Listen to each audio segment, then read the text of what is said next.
Tumayo po ang lahat.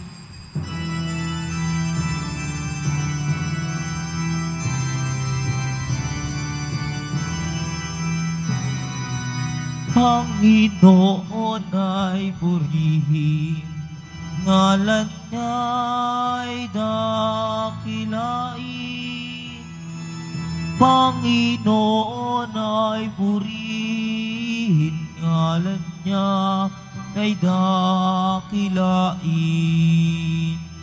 Panginoon, ikaw ang may likha ng langit, dagat at lupa, ng buwan, araw at mga bituin, tanang nilalang sa papawirin. Panginoon ay purihin, ngalan niya ay dakilain. Panginoon ay purihin, ngalan niya ay dakilain. Ngalan niya ay dakilain.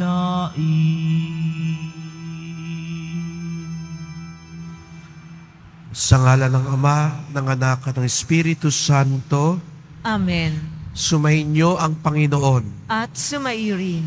Mga kapatid, tinipon tayo bilang kaanib ng angkan ng Diyos, kaya dumulog tayo sa mauwaing Panginoon na nagpapatawad ng lubos.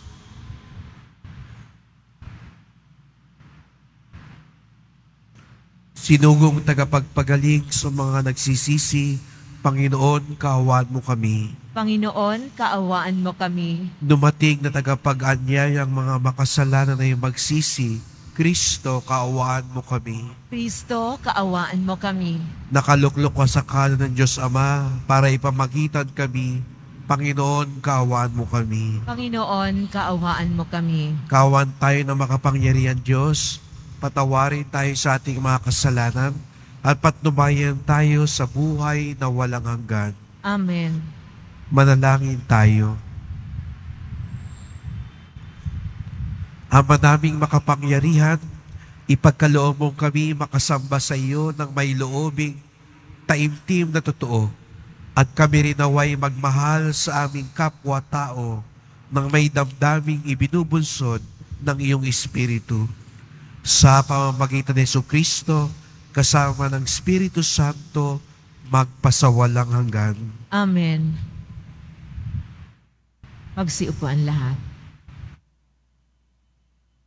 Pagbasa mula sa ikalawang aklat ni Samuel.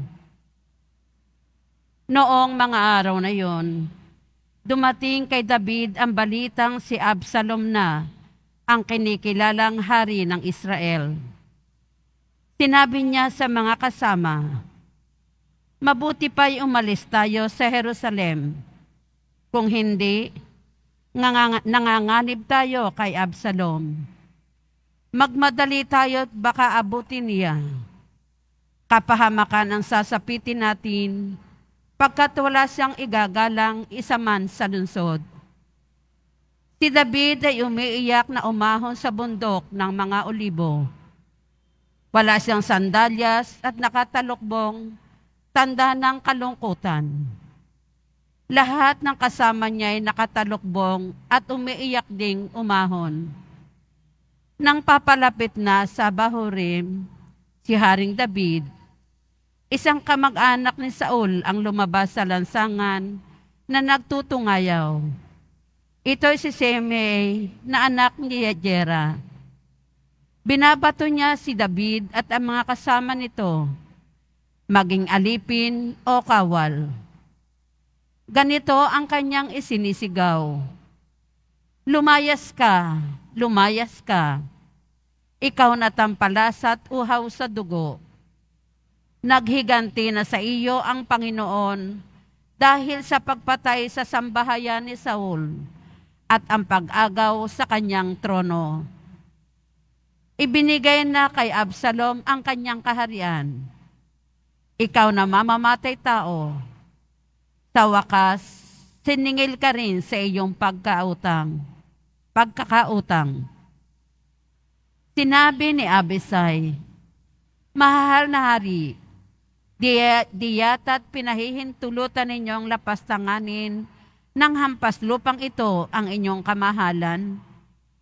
Ipahintulot po ninyong tagpasin ko ang kanyang ulo." Ngunit sinabi ng hari, "Huwag kang makialam sa bagay na ito, Abisai. Ako ang magpapasya nito. Kung iniutos ng Panginoon na sumpain si David, anong karapatan nating sumuway?"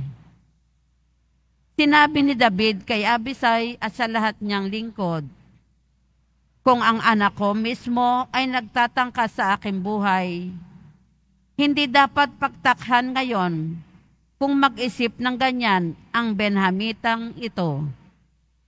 Bayaan ninyo siyang magtungayaw at sumpain ako. Anong malay natin? Baka ito'y utos ng Panginoon sa kanya.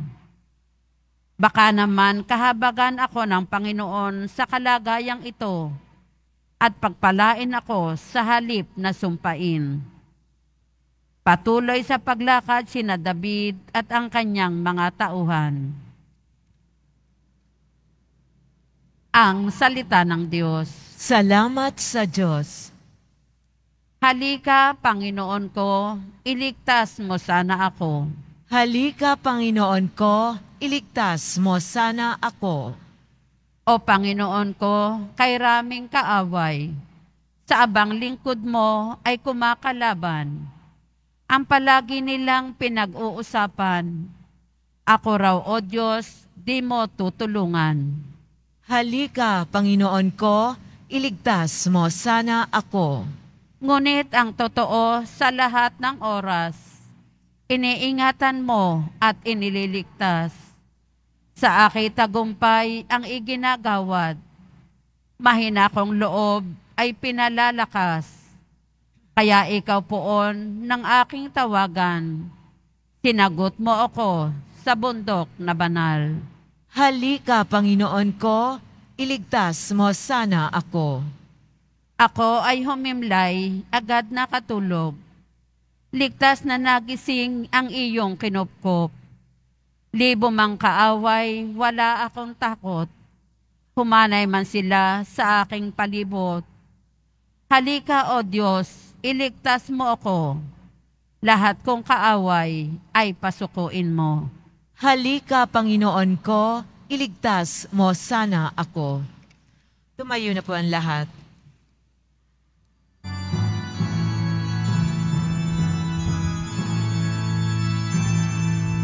Hallelujah, hallelujah,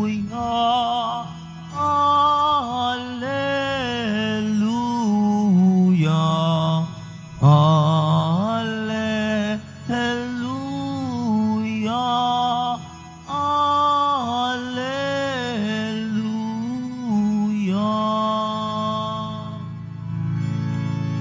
Narito at dumating isang dakilang propeta,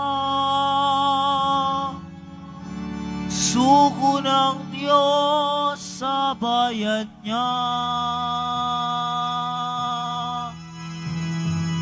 Hallelujah, hallelujah, hallelujah, hallelujah.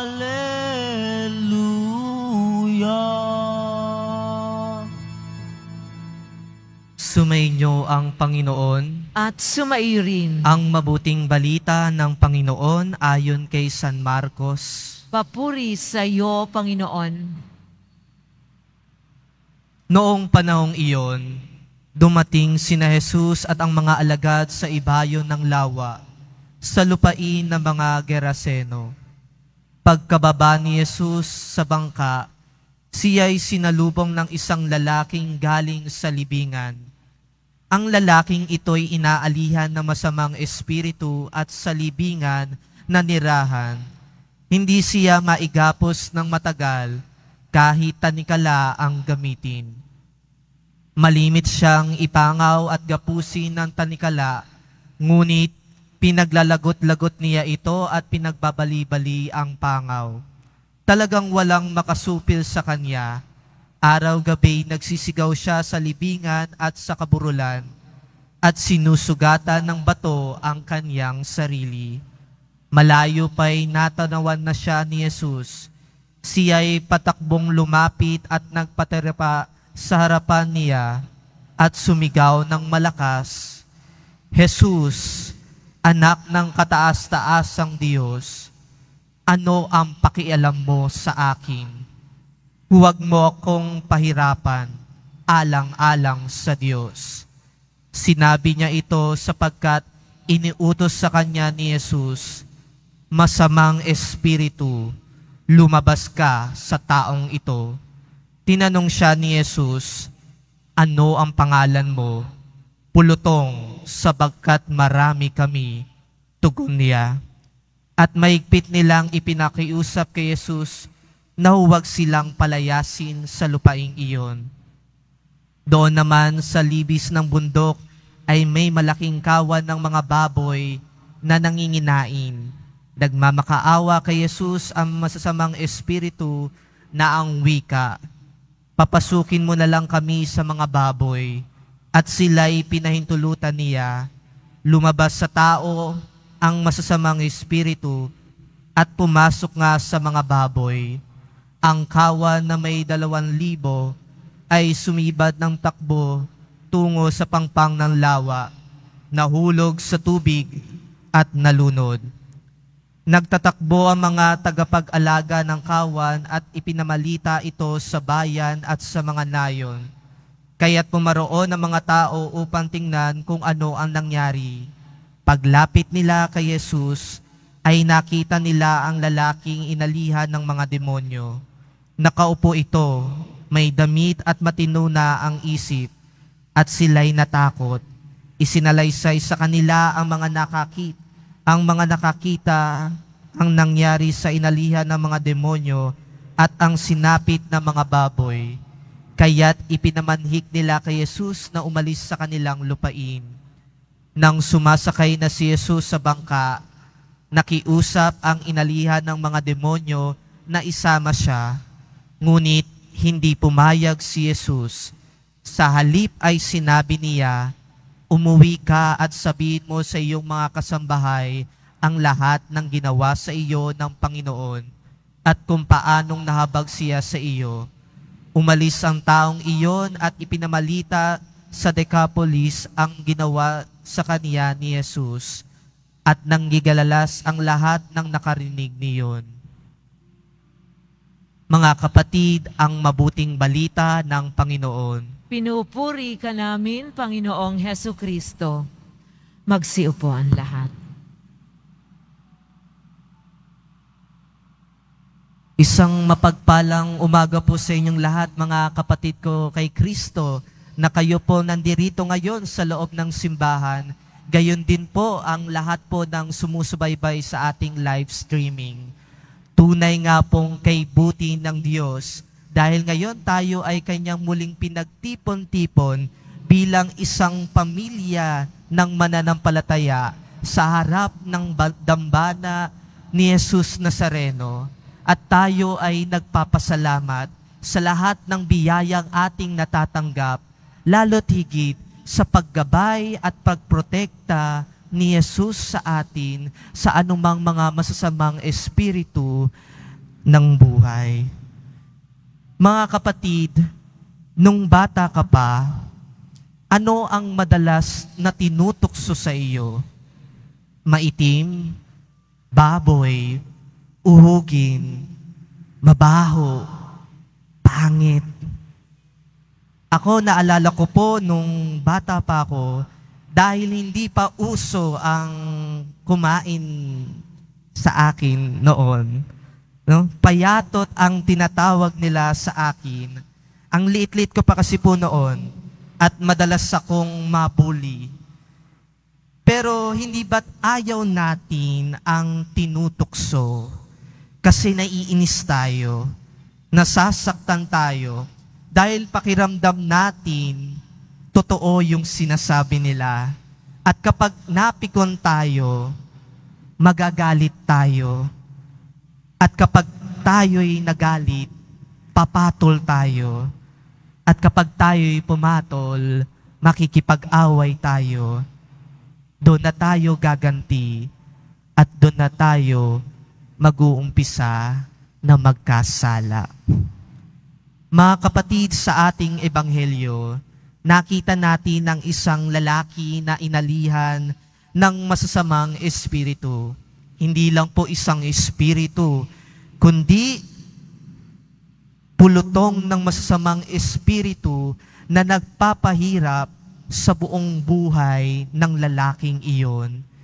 Itong mga masasamang espiritu na ito ay walang ibang nais, kundi ang sirain ka at pabagsakin ka.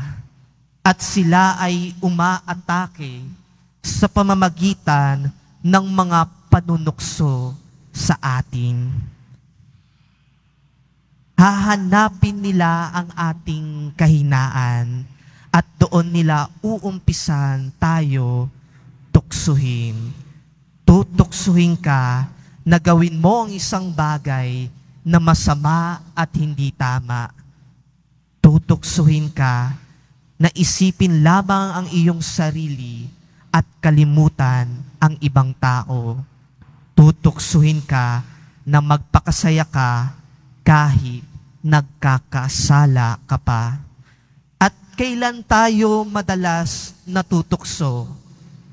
Kapag hindi na tayo nakakapagdasal, kapag nakakalimot na tayo sa Diyos, kapag mababaw na ang ating pananampalataya, kapag napanghihinaan na tayo ng loob, kapag nawawala na tayo ng gana, kapag galit at inggit na lang ang nasa puso natin. At kapag tayo ay natukso, doon na tayo unti-unting sisirain at pababagsakin ng kasalanan. Doon na mag-uumpisa mamahay ang masasamang espiritu sa buhay natin. At gayon na rin ang nangyari kay Absalom sa ating unang pagbasa dahil sa kanyang pagnanais na maging hari at kunin ang trono ng kanyang amang si Haring David. Natukso siya, nagrebelde siya at kinuha ang tiwala ng mga tao doon hanggang siya na ang kilalaning hari, habang si David ay nagpasya na lang umalis dahil baka mapahamak pa siya sa kanyang anak. Bilang isang anak, hindi naisip ni Absalom ang kanyang relasyon sa kanyang tatay dahil para sa kanya, ang mahalaga lang ay ang pwesto at ang kapangyarihan.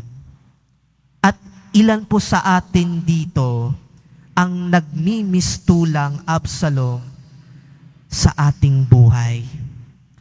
Ganid at kasakiman na lang ang ating pinapairal.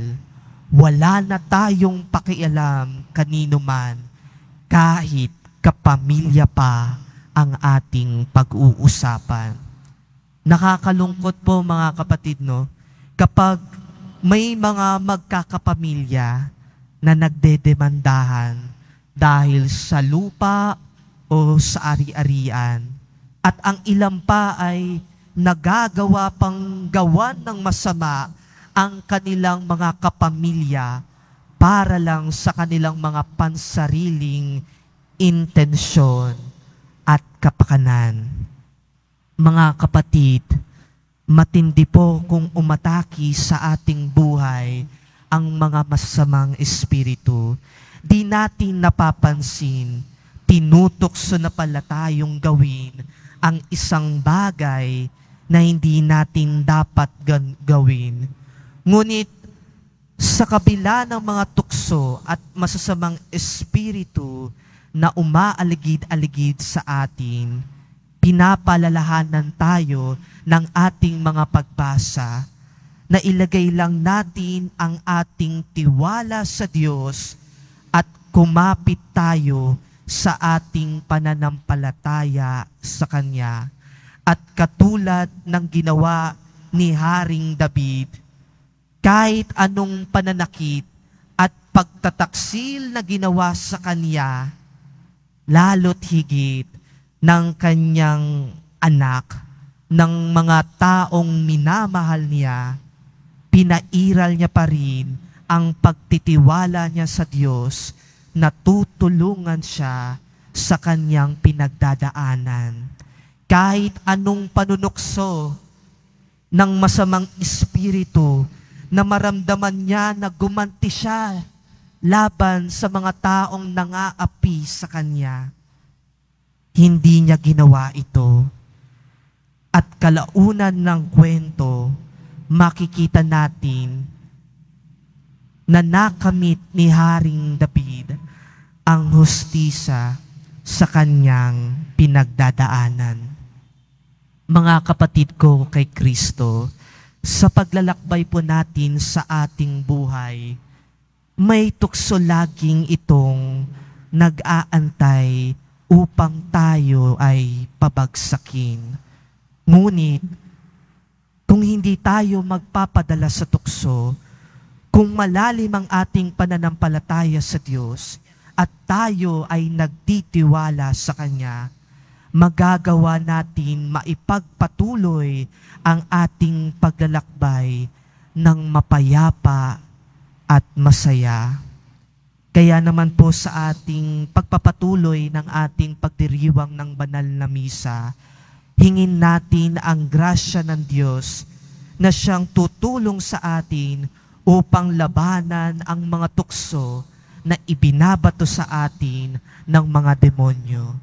At ating alalahanin, sabi nga sa isang kanta, ang mga tukso, marami na yang sinirang mga tahanan o pamilya. Marami na yang mga matang pinaluha at marami na yang mga pusong sinugatan. Sikapin po natin maging tapat at totoo sa pagsunod sa kalooban ng Diyos upang hindi tayo madala ng anumang tukso ng buhay. Amen.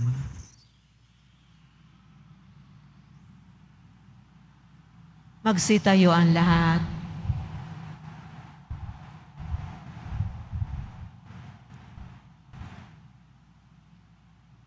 Mga kapatid, natitipon kay Kristo na lumupig sa kasamaan, ilapit sa Ama ng may pananalig ang ating mga panalangin.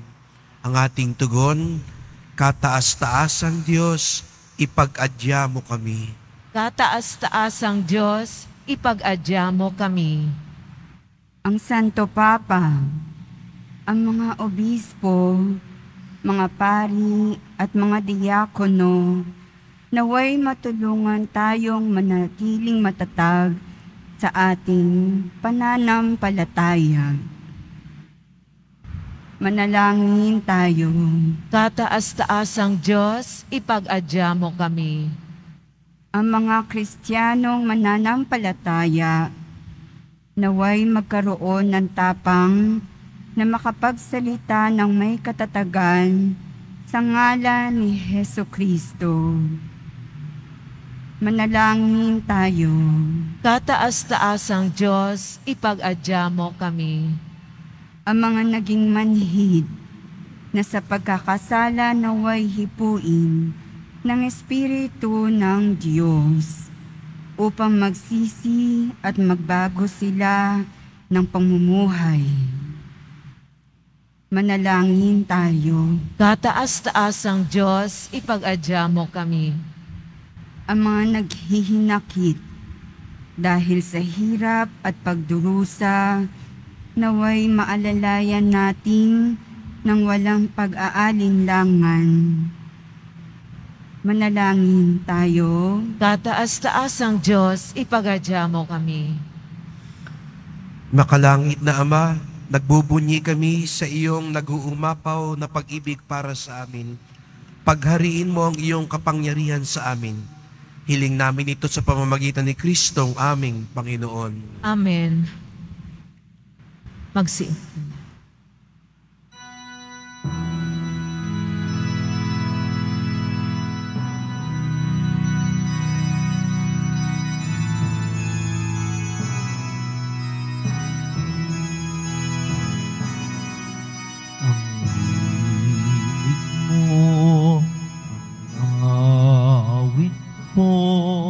Lahat ng ito'y nagmula sa iyo.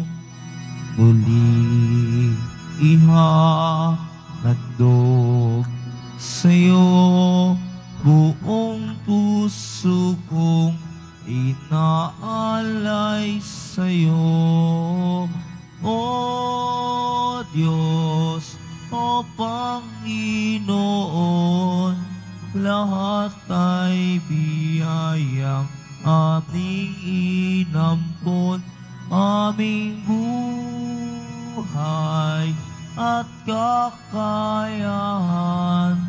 Dito'y para lamang sa iyong kalwalhatian. Tumayo po ang lahat.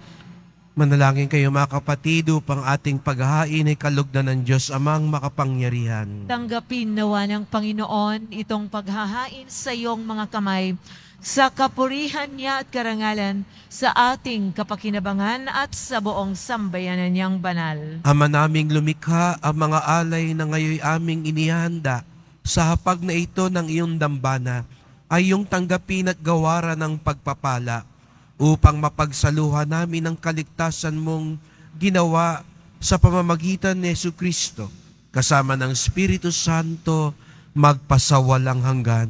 Amen. Sumainyo ang Panginoon. At sumaiyo rin. Itaas sa Diyos ang inyong puso at diwa. Itinaas na namin sa Panginoon. Pasalamatan natin ang Panginoong ating Diyos. Marapat na siya ay pasalamatan. Ama naming makapangyarihan, tunay ngang marapat na ikaw ay aming pasalamatan sa iyong paglingap at kagandahang loob. Ang tao'y nilikha mo at pinangasiwa sa sansinukob. Sa hangad mong siya'y iwastong lubos, siya'y pinagdusa mo sa kanyang pagtalikod. Sa iyong paghiliw, iyong ipinahintulot na makabalik siya sa pamamagitan ni Kristo Jesus. Kaya kaisa ng mga anghel nagsisiawit ng papuri sa iyo nang walang humpay sa kalangitan. Kami nagbubunyi sa iyong kadakilaan. Santo, Santo, Santo, Panginoong Diyos ng mga hukbo, napupuno ang langit at lupa ng kadakilaan mo, o sana sa kaitaasan. Pinagpala ang naparirito sa ngalan ng Panginoon, o sana sa kaitaasan. Lumuhod po ang lahat. Ama naming banal, ikaw ang bukal ng tanang kabanalan. Kaya't sa pamamagitan ng iyong Espiritu, gawin mong banal ang mga kaloob na ito, upang para sa amin maging katawan at dugo ng aming Panginoong Hesukristo. Bago niya pinagtiis ang kusang loob na maging handog, hinawakan niya ang tinapay, pinasalamatan kanya, pinaghati-hati niya ito. Iniabot sa kanyang mga alagad at sinabi, tanggapin ninyong lahat ito't kanin. Ito ang aking katawan na ihahandog para sa inyo.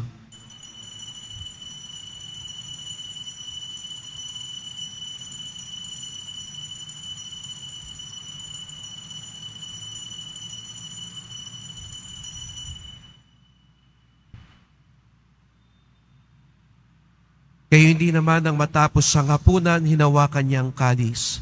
Muli kanyang pinasalamatan. Iniabot niya ang kalis sa kanyang mga alagad at sinabi, tanggapin ninyong lahat ito at inumin. Ito ang kalis ng aking dugo, ng bago't walang hanggang tipan. Ang aking dugo na ibubuhos para sa inyo at para sa lahat. Sa kapagpapatawad ng mga kasalanan, gawin niyo ito sa pag-alaala sa akin.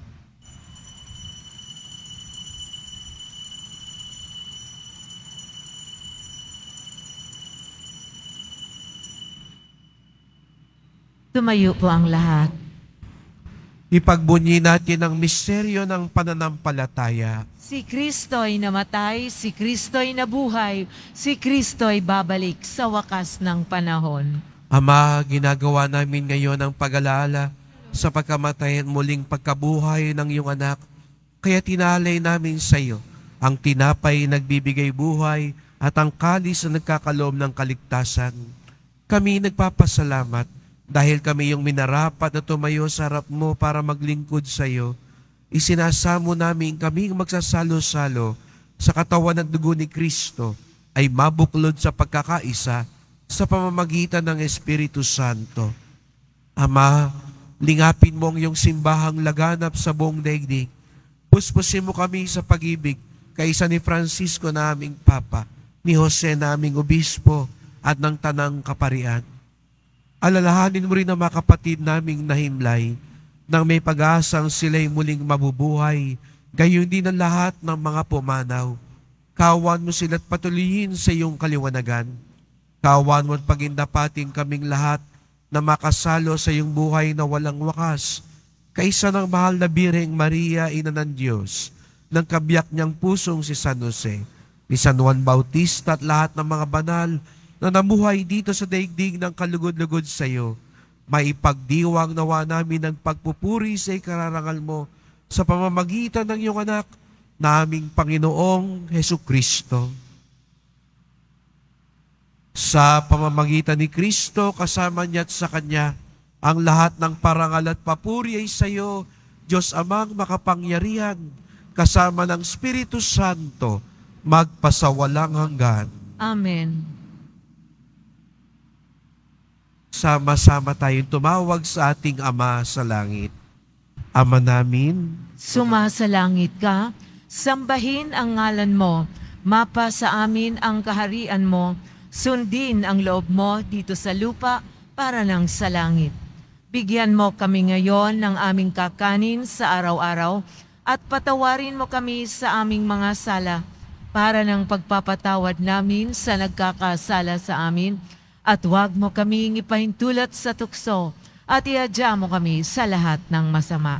hinihiling namin kami adya sa lahat ng masama, pagkalooban ng kapayapaan araw-araw, iligtas sa kasalanan, ilayo sa lahat ng kapahamakan, samantalang aming pinananabikan ang dakilang araw ng pagpapahayag ng tagapagligtas naming si Jesucristo. Sapagkat iyong karian at ang kapangyarihan at ang kapurihan magpakailanman. Amen. O Panginoong Jesucristo, sinabi mo sa iyong mga apostol at ngayon sinasabi mo sa amin lahat dito, kapayapaan ang iniiwan ko sa inyo, ang aking kapayapaan ay binibigay ko sa inyo. Tunghayan niyo po ang aming pananampalataya, huwag po ang aming mga kasalanan, at pagkalooban kami ng kapayapaan at pagkakaisa, ayon sa iyong kalooban, kasama ng Espiritu Santo, magpasawalang hanggan. Amen. Ang kapayapaan ng Panginoon ay laging sumainyo. At sumaiyo rin. Magbigayan kayo ng kapayapaan sa isa't isa.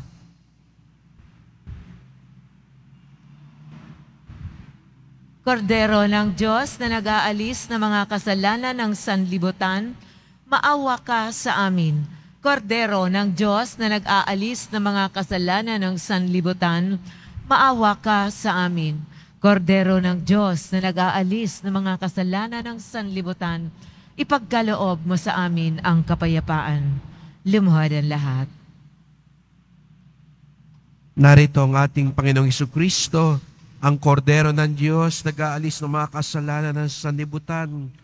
Mapapalad ang inaanyayahan sa kanyang piging. Panginoon, hindi ako karapat-dapat na magpatuloy sa iyo, ngunit sa isang salita mo lamang ay gagaling na ako.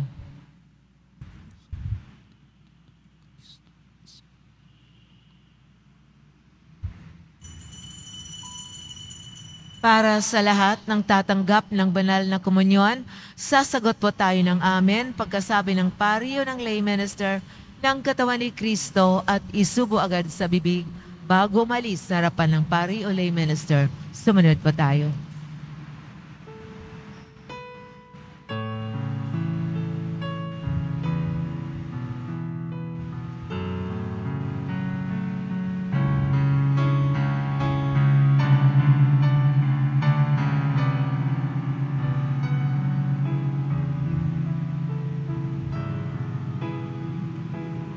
kaibigan.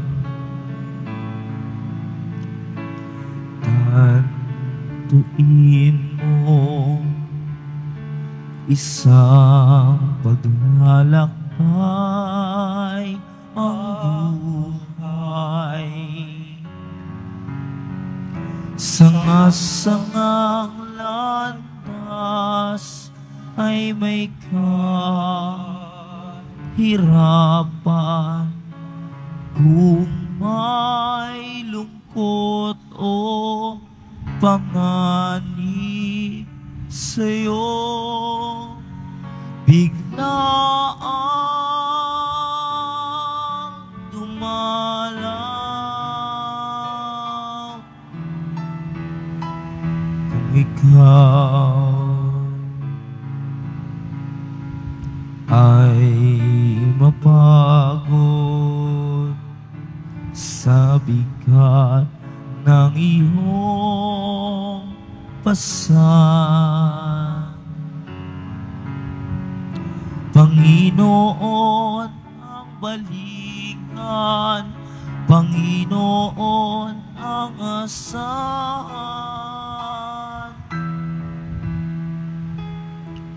Wika niya'y halina't lumapit sa akin. Kayong mga napapagal aking pag-ibig, hawain bigat ng inyong pasanin ay aking paggaanin.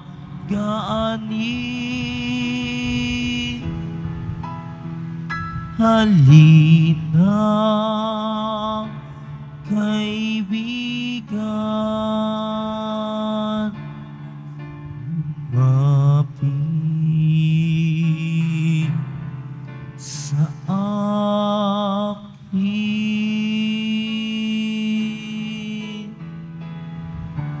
Announcement. Sa lahat po ng may mga lumang palaspas na ginamit noong linggo ng palaspas, maaari nyo na pong dalhin sa simbahan ang mga ito. Ito po ay susunugin sa darating na February 13, 2024, Martes, bago ang Miyerkules ng Abo sa February 14, 2024. Inihahandog po ng simbahan ng Quiapo ang Nazareno Medallion. Ito po ay nagkakahalaga ng 20 pesos. Ito po ay mabibili lamang sa ating Parish Finance Office. Ang malilikom po na pondo ay gagamitin sa pagsasaayos ng ating Adoration Chapel at Baptistry. Ang lahat po ay inaanyayahan, lalo na ang mga may sakit o may karamdaman, sa ating Healing Mass and Service sa darating na February 1, Huwebes, sa ganap na ika-6 ng gabi. Makiisa po tayo. Sa darating na Biyernes, February 2, 2024, ay ang kapistahan ng pagdadala kay Jesus sa templo, o mas kilala na rin sa tawag na Fiesta ng Candelaria. Sa araw na ito, ang araw na ito ay araw ng pagbabasbas ng mga kandila. Tanda na si Jesus ang ating manunubos, ang siyang dakilang liwanag. Ang lahat ay inaanyayahan na magdala ng kandila at sa bawat misa na gaganapin ay magkakaroon ng pagbabasbas. Pagkatapos ng misa, wiwisikan po ang lahat ng banal na tubig. Pinakikiusapan ng lahat na manatili lamang muna sa inyong mga lugar. Sa Quezon Boulevard o sa Plaza San Juan lamang ang labasan ng lahat. Sumunod po tayo. Maraming salamat po sa inyong pagdalaw at pagsisimba sa Basilica Menor at Pambansang Dambana ni Jesus Nazareno. Tumayo na po ang lahat. Manalangin tayo.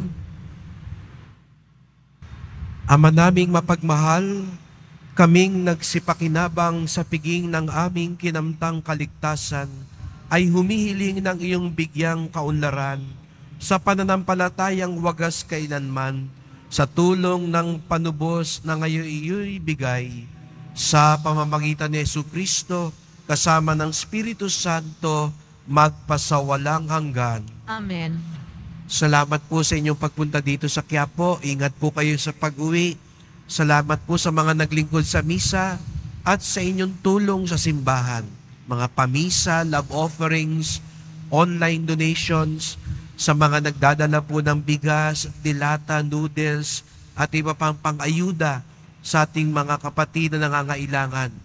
Ang ating debosyon sa Poong Nazareno ay nagtuturo sa atin magmalasakit sa ating kapwa. Ang araw na ito ay makasaysayan sa ating simbahan. Mamaya po 2:00, pupunta dito ang mga obispo ng Pilipinas upang sama-samang pasinayaan ang solemneng pagdeklara ng simbahan ng Quiapo bilang pambansang dambana ni Jesus Nazareno. Isang pagkilala sa marubdob na debosyon ng mga deboto. Kayo po yun, tayo po yun. At higit sa lahat, pagkilala sa nag-uumapaw na biyaya, himala at awa ng ating mahal na Pong Jesus Nazareno. Kaya nga ang araw na ito ay tunay na napakagalak sa ating lahat, pagpaparangal sa ating minamahal. Kaya palakpakan po natin ang ating Nuestro Padre Jesus Nazareno. Kung magagawi po kayo mamaya, inaanyayahan po kayo. Wala hong gate pass, walang ID. Ito po ay para sa lahat, sapagkat ang tahanan ni Jesus Nazareno ay para sa inyong lahat. Sumainyo ang Panginoon. At sumaiyo rin. Mahal na Pong Jesus Nazareno, inihayag mo sa pamamagitan ng krus ang walang maliw na pag-ibig ng Diyos sa sangkatauhan. Pakinggan mo ang kahilingan ng iyong angka na nagsusumamo sa iyo. Makamtanawa nilang iyong katugunan at tanggapin ang kasagutan ng may utang na loob na tinatanaw. Basbasan din po ninyo ang dala nilang mga imahe at dasalan. Sa pamamagitan ng bendisyon na ito, naway maalala nila mga pangako sa binyag na ikaw ang kanilang iibigin at paglilingkuran bilang Panginoon, magpasawalang hanggan. Amen. At pagpalain kayong lahat ng makapangyarihan Diyos, Ama at Anak at Espiritu Santo. Amen. Humayo kayong mapayapa, taglay ang pag-ibig ng mahal na Poong Jesus Nazareno. Salamat sa Diyos.